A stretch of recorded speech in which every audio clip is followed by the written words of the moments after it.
Hello friends, स्वागत है आपका आपके अपने channel digital education with Tauqeer में। आज हम हिंदी का सेकंड क्लास लेकर यहाँ पर उपस्थित हुए हैं। आज हम आपको बताएंगे हिंदी वर्णमाला का उच्चारण स्थान। हिंदी वर्णमाला के अलग अलग वर्ण का उच्चारण अलग अलग स्थानों से होता है, जिनके अलग अलग नाम है, जो हमारे क्वेश्चन पेपर में 1-2 नंबर के जरूर पूछे जाते हैं। तो इनका हम महेश्वर सूत्र के द्वारा याद रखने की ट्रिक है। महेश्वर सूत्र के द्वारा हम इसको बहुत आसानी से याद रख सकते हैं। अगर हमको ये सूत्र जो है याद हो गए तो हमको अलग से रटने की कोई ज़रूरत नहीं है। बिल्कुल इसी सूत्र के अकॉर्डिंग हम जो है सारे उच्चारण स्थान पता कर लेंगे। चलिए पहला सूत्र देखते हैं। पहला सूत्र है अकुह विसर्जनीय नाम कंठा। अकुह विसर्जनीय नाम कंठा। कंठा ये हमारा उच्चारण स्थान यानी कंठ। कंठ से कौन कौन से वर्ण उच्चारित होते हैं, तो उसके लिए इसी सूत्र में सारे वर्ण हमको दिख जाएंगे। अकुह विसर्जनीय नाम कंठा। अकु में आ यानी कि आ वर्ण जो है कंठ से उच्चारित होगा। आ वर्ण कंठ से उच्चारित होगा। उसके बाद है कु। कु यानी कि का वर्ग।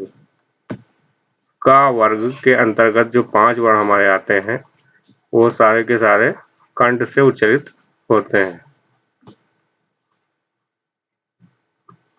ये पांचों वर्ण हमारे कंठ से उच्चारित होते हैं। का वर्ग आ और कु। अकु मतलब का वर्ग। का वर्ग के जितने भी वर्ण हैं ये सब कंठ से उच्चारित होंगे। उसके बाद है हा। ऊष्म व्यंजन में जो हा होता है वो भी हमारा कंठ से उच्चारित होगा। और विसर्ग। विसर्ग यानी आहा, इसको आहा कहते हैं। यह भी हमारा कंठ से उच्चारित होगा। विसर्जनीय यानी विसर्ग। आ कु वर्ग और हा। संस्कृत में का वर्ग की जगह कु ही पढ़ा जाता है, इसलिए संस्कृत का जो है सूत्र है महेश्वर सूत्र अकुह विसर्जनीय नाम कंठा। इसको एक बार 2 बार पढ़ लेंगे, याद कर लेंगे। इसी के अकॉर्डिंग हम कंठ से उच्चारित होने वाले जितने भी वर्ण हैं उनको पता लगा लेंगे 1 सेकंड में। तो आ यानी आ और ये आ। कु यानी का वर्ग। का वर्ग के हमारे 5 वर्ण हैं। ये पांचों वर्ण कंठ से उच्चारित होंगे। कहीं भी अगर आपको जो है क्वेश्चन में दे सकता है कि ये गा वर्ण का उच्चारण स्थान क्या है, तो अकुह विसर्जनीय नाम कंठा में गा आ जाएगा। का वर्ग के अंतर्गत आता है, कु में आता है, इसलिए ये कंठ से उच्चारित होगा। हा हमारा कंठ से उच्चारित होगा और विसर्ग भी कंठ से उच्चारित होगा। तो एक सूत्र से हम कई वर्णों का उच्चारण स्थान पता कर सकते हैं। सिर्फ एक सूत्र याद करने की जरूरत है। इसी के आगे हम चलते हैं अगला सूत्र। इच्चु यसा नाम तालु। इच्चु यसा नाम तालु। यहाँ पर तालु यानी तालब भी कहते हैं। तालु से उच्चारित होने वाले वर्ण इच्चु यसा नाम में सम्मिलित है। तालु से उच्चारित होने वाले जितने भी वर्ण हैं वो इच्चु यसा नाम में सम्मिलित है। ई यानी हमारी ई और ई, ये हमारे जो है तालु से उच्चारित होंगे। और चू यानी कि चा वर्ग। चू मतलब चा वर्ग। चा वर्ग के अंतर्गत जितने भी वर्ण हमारे 5 वर्ण हैं ये सारे तालु से उच्चारित होंगे। चा है, छा, जा, झा और हिया। ये हमारे पांचों वर्ण तालु से उच्चारित होंगे। ये कोई भी वर्ण अगर क्वेश्चन में आता है तो इन सबका उच्चारण स्थान क्या होगा? तालु। इचु यसा नाम तालु चा वर्ग के अंतर्गत आते हैं। हमको तुरंत चा वर्ग में पहुंच जाना है और चा वर्ग कहाँ उच्चारित होगा? तालु से। इचु यसा नाम तालु। सिर्फ एक सूत्र याद करना है और उसी के अकॉर्डिंग सारे वर्ण का उच्चारण स्थान हम पता कर लेंगे। इचु यसा नाम तालु। तो ई वर्ण चू यानी चा वर्ग के अंतर्गत जो भी वर्ण आएंगे, उसके बाद अंतस्थ व्यंजन का या, अंतस्थ व्यंजन का या भी जो है तालु या सा तालब सा इसको पढ़ा भी आता है। ये सा भी हमारा जो है तालु से उच्चरित होगा या तालु से उच्चरित होगा। तो इचू यसा नाम, इसके अंदर चार हमारे ई, चा वर्ग, या और सा, सलजम वाला सा, ये जो है ये चारों वर्ण हमारे तालु से उच्चरित होंगे। चा के अंतर्गत चा वर्ग है, चा वर्ग के अंतर्गत 5 वर्ण हमारे आते हैं, ये पांचों वर्ण तालु से उच्चरित होंगे। तो इस तरीके से हम एक सूत्र के अकॉर्डिंग जो है सारे वर्णों का उच्चारण स्थान पता कर लिया। इचू यसा नाम तालु के अंतर्गत इतने वर्ण है और इन सभी वर्णों का उच्चारण स्थान तालु। ये पूरा का पूरा सूत्र याद करना है, इचू यसा नाम तालु, और इसी के अंतर्गत हमारे सारे वर्णों का उच्चारण स्थान पता हो जाएगा। अगला सूत्र है ऋतु रसा नाम मूर्धा। ऋतु रसा नाम मूर्धा, मूर्धा यहाँ पे उच्चारण स्थान है। मूर्धा जो लास्ट में जो है सूत्र के लास्ट में लिखा है, ये सारे के यहाँ उच्चारण स्थान। ऋतु रसा नाम मूर्धा यानी कि री एक संस्कृत में री, बड़ी री इसको भी कहते हैं। तो ये दोनों री हमारे जो है मूर्धा से उच्चरित होंगे। और टा वर्ग के अंतर्गत 5 वर्ण है, ये सारे के सारे वर्ण मूर्धा से उच्चरित होंगे।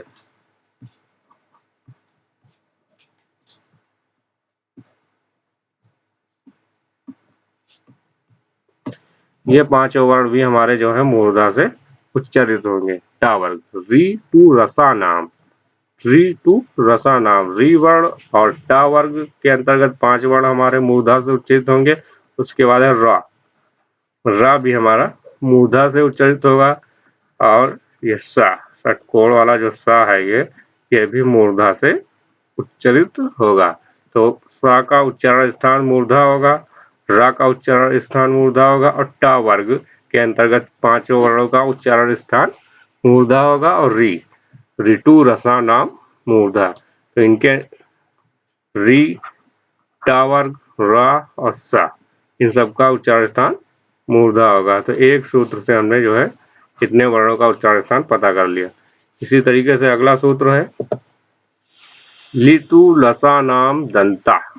दंता यहाँ पे हमारा उच्चारण स्थान हो गया। लितु लसा नाम दंता। अब यहाँ पर आगे सबसे पहला वर्ण है ली वर्ण संस्कृत का वर्ण है, हिंदी में कम आता है। तो इसका भी उच्चारण स्थान मूर्धा है। और तू यानी ता वर्ग, का उच्चारण स्थान जो है दंत है। ली का उच्चारण स्थान दंत हो गया। और ता वर्ग ता, था, दा, धा और ना, ये पांचों वर्णों का उच्चारण स्थान दंत होगा। ली तू लसा नाम, तो ली का उच्चारण स्थान दंत हो गया। तू यानी ता वर्ग का उच्चारण स्थान दंत हो गया। उसके बाद आता है ला, ये ला का उच्चारण स्थान भी दंत होगा। और ला कौन से व्यंजन में आता है? ला हमारा अंतस्थ व्यंजन में आता है। ये किस में आएगा? अंतस्थ व्यंजन में आता है। तो ये हमारा ला वर्ण का उच्चारण स्थान हो जाएगा दंत। ली का दंत हो गया और ला का भी दंत हो गया। तू यानी ता वर्ग में जितने भी ता, था, दा, धा, ना, इनका उच्चारण स्थान भी दंत हो गया। उसके बाद सा, सपेरा वाला जो सा होता है, इसका भी उच्चारण स्थान दंत होता है। इसको दंती सा भी कहा जाता है, इसीलिए दंत, इसका उच्चारण स्थान दंत है, इसलिए इसको दंती सा कहते हैं। तो ला, सा, री और ता वर्ग, ये सारे वर्ण जो है दंत से उच्चरित होंगे। इनका उच्चारण स्थान क्या होता है? दंत। कोई भी क्वेश्चन अगर इसमें ता, था, ये पांचों वर्ग ता वर्ग के अंतर्गत कोई भी वर्ण अगर पूछ ले इसमें से, तो इन सबका उच्चारण स्थान सीधा दंत होगा। दंत पे हमको टिक करना है। अगला उच्चारण स्थान सूत्र है हमारा उपपदमानिया नाम ओष्ठव। उपपदमानिया नाम ओष्ठव, ओष्ठव हमारा ओष्ठ, ओष्ठो हमारा उच्चारण स्थान है। ओष्ठ से उच्चरित होने वाले वर्ण हैं। उपपदमानीय नाम ओष्ठो। तो इस सूत्र के अंतर्गत जो भी वर्ण आते हैं उन सब का उच्चारण स्थान क्या होगा? ओष्ठ। ओष्ठ होगा। सबसे पहला वर्ण इसमें दिख रहा है उ। उ यह खड़ा उ। तो ये हमारा इसका उच्चारण स्थान क्या होगा? ओष्ठ। उ और बड़ा उ ये दोनों का उच्चारण स्थान हमारा ओष्ठ होगा। उसके बाद पू यानी कि पा वर्ग। पू यानी पा वर्ग। पू पा हमारा जो है इसका उच्चारण स्थान ओष्ठ होगा। पा के अंतर्गत जितने भी वर्ण आते हैं पा है, फा है, बा है, भा है और मा, इन सब का उच्चारण स्थान भी ओष्ठ होगा। पा वर्ग के अंतर्गत 5 वर्ण हैं। इन पांचों वर्णों का उच्चारण स्थान भी ओष्ठ होगा। उपु पद मानिया नाम ओष्ठो। उपपदमानीय नाम उपदमानी। उपदमानी वर्ण संस्कृत में होते हैं, कहते हैं उपदमानी वर्ण। उपदमानी इसके अंतर्गत 2 वर्ण हमारे यही वर्ण होते हैं पा और फा। तो पा वर्ग के अंतर्गत भी आ जाते हैं। उपदमानी में भी पा फा होता है। तो उपू पदमानीय नाम ओष्ठो। इस सूत्र के अंतर्गत हमारे जो भी वर्ण होंगे ओष्ठ से उच्चरित होंगे। उ और पू यानी पा वर्ग। पा वर्ग और उपदमानी पा फा इनके अंतर्गत जो भी वर्ण है ये ओष्ठ से उच्चरित होंगे। भा, बा, भा, फा, मा कोई भी वर्ण अगर क्वेश्चन में आता है तो इनका उच्चारण स्थान ओष्ठ होगा, क्योंकि किस सूत्र में आ जाएंगे? उपू पदमानीय नाम ओष्ठो। उपू पदमानीय नाम ओष्ठो। पू आ गया यानी कि पू वर्ण में ये सारे वर्ण समाहित हैं, इसलिए इनका उच्चारण स्थान ओष्ठ होगा। अगला सूत्र है यमंगणना नाम नासिका च। यमंगणना नाम नासिका च। यमंगणना नाम, यहाँ पे सारे वर्ण अलग अलग लिखे हुए हैं। या म, अंगा, खड़ा और ना, ये जो हमारे 5 स्पर्श व्यंजन के लास्ट वर्ण है, अंतिम जो वर्ण है स्पर्श 5 वर्ग के अंतिम वर्ण। स्पर्श व्यंजन में 5 वर्ग है। ये 5 वर्ण हमारे का अंतिम जो वर्ण है वो सब कहाँ से उच्चरित होगा? नासिका। नासिका इनका उच्चारण स्थान क्या है? नासिका। स्पर्श व्यंजन के 5 अंतिम वर्ण नासिका से उच्चरित होंगे। और सभी वर्ण यहाँ पे भी है कि ओष्ठ से उच्चरित होता है। इसी तरीके से हर वर्ण जो अंतिम वर्ण है वो उसके वर्ग के हिसाब से दंत से, ओष्ठ से, कंठ से भी उच्चरित होगा। उसके साथ साथ में यहाँ पर नासिका से भी उच्चरित होंगे। इनको अनुनासिक वर्ण भी कहा जाता है। या, म, अंगा, अड़ा, न ये सारे वर्ण अनुनासिक वर्ण कहलाते हैं और इनका उच्चारण स्थान नासिका है। इनका उच्चारण स्थान क्या है? नासिका है। इसके अलावा अगर ऑप्शन में हमको जैसे यहाँ पे अंगा है, ये का वर्ग के अंतर्गत आता है, तो का वर्ग कंठ से उच्चरित होता है, तो कंठ भी इनका उच्चारण स्थान होगा। ये कंठ के साथ साथ नासिका से भी उच्चरित होते हैं। ये दोनों जगह से उच्चरित होंगे। कंठ के साथ साथ नासिका से उच्चरित होंगे। पा किसमें? पा वर्ग में आते हैं। माँ जो है पा वर्ग में आएगा। उपू पदमानीय नाम ओष्ठो। उपू पदमानीय नाम ओष्ठो यानी कि ये हमारा ओष्ठ से उच्चरित होगा और नासिका से भी उच्चरित होगा। यहाँ किस में आता है? टा वर्ग में। ये हमारा टा वर्ग में आएगा। टा टा हमारा किस सूत्र में है? ऋतु रसानाम मूर्धा। ऋतु रसानाम मूर्धा यानी कि मूर्धा से भी उच्चरित होता है। टा वर्ग मूर्धा से भी उच्चरित होगा और नासिका से भी उच्चरित होगा। पा वर्ग उपपदवान्य नाम ओष्ठो यानी ओष्ठ से भी उच्चरित होगा, नासिका से भी उच्चरित होगा।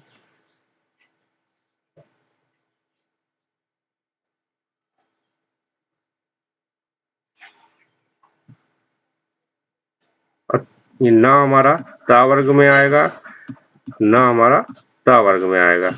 तो ता वर्ग कहाँ से उच्चरित होता है? ऋतु लसा नाम दंता, ऋतु लसा नाम दंता यानी कि दंत से भी उच्चरित होता है और नासिका से भी उच्चरित होता है। अड़ा, अड़ा हमारा टा वर्ग में आता है और यहाँ पे ये गलत हो गया, यहाँ पे यह हमारा चा वर्ग में आएगा। अड़ा हमारा जो है टा वर्ग में आता है, टा ठा डा ढा अड़ा।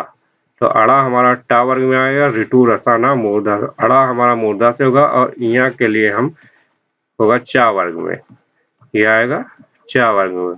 इचु यसा नाम तालु यानी तालु से भी उच्चरित होगा, यहाँ हमारा तालु से भी उच्चरित होगा। इचु यसा नाम तालु क्या वर्ग में आता है, यहाँ पे थोड़ी मिस्टेक हो गई थी तो इसको सुधार लीजिए।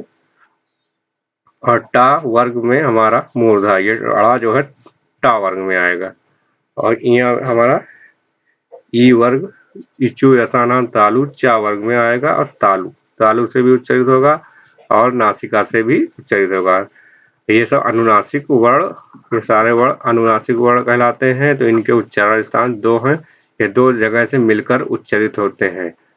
कंठ और नासिका से उच्चरित होंगे, तालु और नासिका से उच्चरित होंगे। इसी तरीके से सबका अलग अलग है। कंठ नासिका, ये हमारा तालु नासिका, इस तरीके से दंत नासिका, ये तालु नासिका, ओष्ठ नासिका, इस तरीके से अलग अलग सबका उच्चारण स्थान है। ये ऑप्शन में दोनों मिल सकता है या फिर कोई एक दे देंगे। इन सबका दो उच्चारण स्थान है तो दो में से कोई एक दे देंगे। जैसे यहाँ का अगर उच्चारण स्थान पूछेंगे तो या फिर नासिका दे देंगे,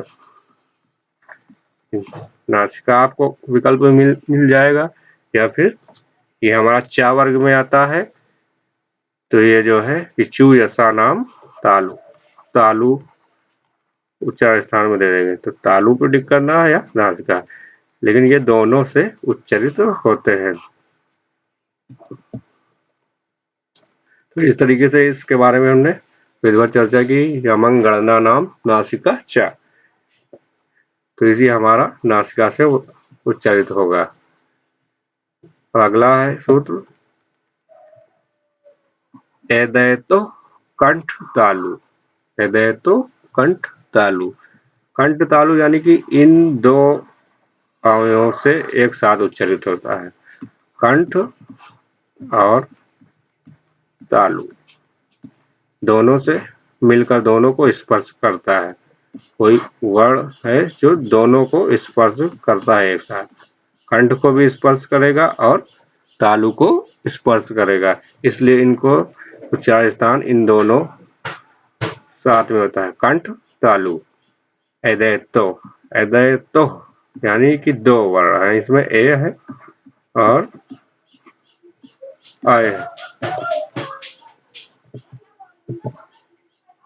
ए है और आय है। ए आय, ए आय हमारे दो वर्णों से उच्चरित होते हैं, कंठ और तालु। क्योंकि इसका ए का अगर हम संधि विच्छेद करेंगे तो ये दो वर्ण से मिलकर बना हुआ है, आ और ई, आ और ई से मिलकर बनते हैं। इसीलिए आ का उच्चारण स्थान अकु विसर्जनीय नाम कंठा, यानी आ का उच्चारण स्थान कंठ है। ई का सूत्र है हमारा इचु यसा नाम तालु, ई में तालु, अकु विसर्जनीय नाम कंठा, तो ये कंठ से हो गया।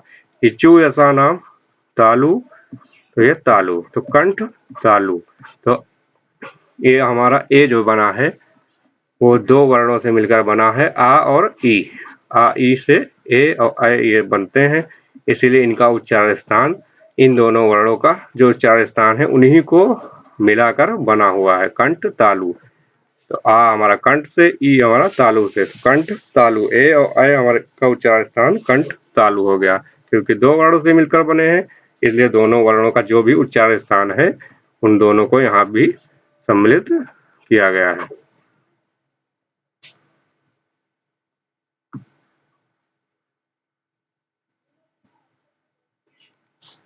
तो एदेतो कंठ तालु, यहाँ पर हमारा सूत्र जो है एदेतो कंठ तालु, यानी ए और ऐ दो वर्णों से मिलकर बना है और इनका उच्चारण स्थान भी दो वर्ण हो गया। अगला सूत्र है ओदौतो कंठोष्ठम, ओदौतो कंठोष्ठम, ये हमारा उच्चारण दो वर्ण है। ये दो वर्ण कौन से हैं? ओ और आओ। ओ और औ, ये दो वर्ण हमारे कंठोष्ठम, दो वर्ण से मिलकर उच्चारित होते हैं, कंठ और ओष्ठ। इन दोनों वर्णों को स्पर्श करके उच्चारित होता है, इसलिए इनको कंठोष्ठ, उच्चारण स्थान इनका हो जाएगा कंठोष्ठ। क्यों होता है? ये भी ओ जो है हमारा दो वर्ण से मिलकर बना है, आ और उ। आ और उ दो वर्णों से मिलकर हमारा ओ बनता है। इनका ओ का संधि विच्छेद करेंगे तो आ और उ दोनों की संधि से ओ बना हुआ है। तो आ का उच्चारण स्थान क्या है? अकुह विसर्जनीय नाम कंठा। सूत्र में अकुह विसर्जनीय नाम कंठा यानी आ वर्ण कंठ से उच्चारित होता है। अब उ का उच्चारण स्थान पता लगाएंगे तो इसका भी सूत्र हमने बताया अभी, उपु पद्मानिया नाम ओष्ठो। उ किस में आ जाएगा? ओष्ठ। उपु पद्मानिया नाम ओष्ठो, तो कंठोष्ठ, कंठ ओष्ठ मिला के कंठोष्ठ। तो ओ और औ का उच्चारण स्थान क्या हो जाएगा? कंठ ओष्ठ। क्योंकि ये दो वर्णों से मिला है इसलिए इनका उच्चारण स्थान दोनों वर्णों को मिलाकर होता है। अगला है वकारस दंतोष्ठम, वकारस दंतोष्ठम। यहाँ पे जो है वर्ण है वा, यहाँ पे वा वर्ण हमारा जो है, वा वर्ण दो वर्णों से मिल जो है उच्चारित होता है। उच्चारण स्थान इनका है दंत ओष्ठ, दंत और ओष्ठ, यानी इन दो अवयवों को स्पर्श करता है। वा का उच्चारण करते समय हमारी जो जीह्वा है वो दो वर्ण अवयव को स्पर्श करती है। जिह्वा का जो स्पर्श है वो कहाँ पे होता है? दंत और ओष्ठ दोनों में होता है वा का उच्चारण स्थान। क्योंकि वा का भी जो है, वा भी दो वर्णों से बना है, इसमें एक दंत वर्ण एक ओष्ठ वर्ण शामिल है।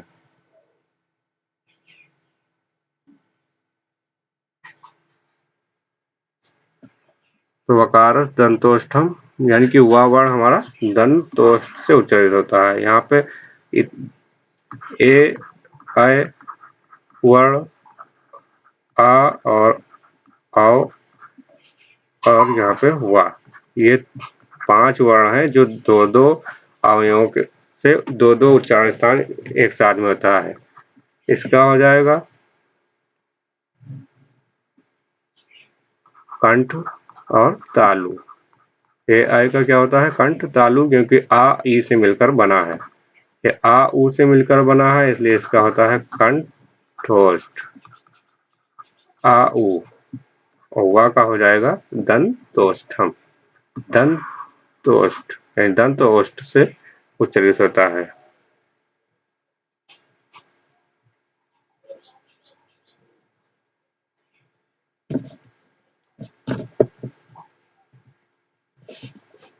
तो आज के लिए इतना ही। आज हम इस वीडियो में आपको हमने जितने भी उच्चारण स्थान हैं उनको सूत्र के थ्रू कैसे जो है याद किया जाएगा उसकी ट्रिक हमने आपको समझा दिया यहाँ पर। अब आप इस सूत्रों को जो है एक दो बार याद कर लीजिए और इससे कभी भी नहीं भूलेंगे। आप कभी नहीं, जब भी एग्जाम्स में हमारे सामने ये वर्ण का उच्चारण स्थान पूछा जाएगा आपको तुरंत वो सूत्र याद आएगा और उस सूत्र के द्वारा हम पता लगा लेंगे कि कौन सा उच्चारण स्थान है। आपको ये वीडियो पसंद आया तो चैनल को लाइक करें वीडियो को और चैनल को सब्सक्राइब जरूर करें ताकि हम इसी तरीके की वीडियो आपको मिलती रहे। धन्यवाद।